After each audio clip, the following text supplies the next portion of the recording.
I remember the first time I saw someone burned at the stake for reading the Bible in English.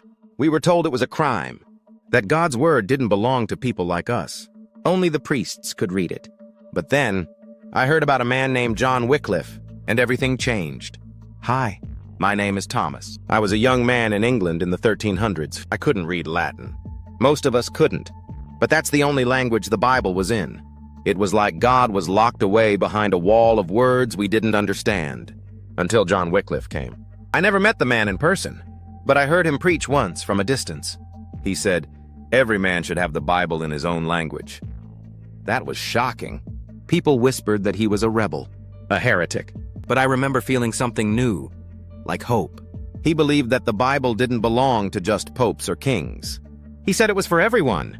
For me, for my wife, for the poor. And he didn't stop at preaching.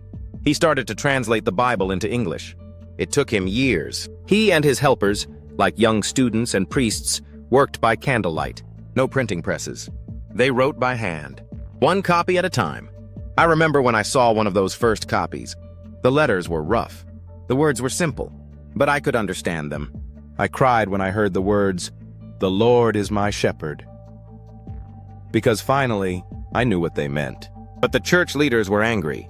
They said Wycliffe was dangerous. They banned his writings. They tried to stop the Bible from spreading.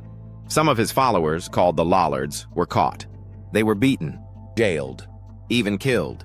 One man in my village, William, was burned alive for owning a piece of Wycliffe's Bible. We were terrified, but we also knew this was truth. This was worth everything. John Wycliffe died in 1384. He wasn't burned or hanged. He died peacefully. But that made the leaders even more mad. Years later, they dug up his bones and burned them, just to show how much they hated him. But it was too late. His Bible had already spread. One handwritten copy at a time. He had lit a fire in people's hearts. A fire they couldn't put out. Wycliffe never saw the full results of what he started. But because of him, others came after. Like William Tyndale, who later printed the Bible. And like me, a poor boy who never had a book, I got to hear God speak in words I understood. It changed how I saw the world. It showed me that God wasn't far away, that I mattered, that we all mattered. So when people ask, why does it matter if we have the Bible in our own language? I tell them about John Wycliffe, the man who gave us God's word, the man who showed us that truth belongs to everyone.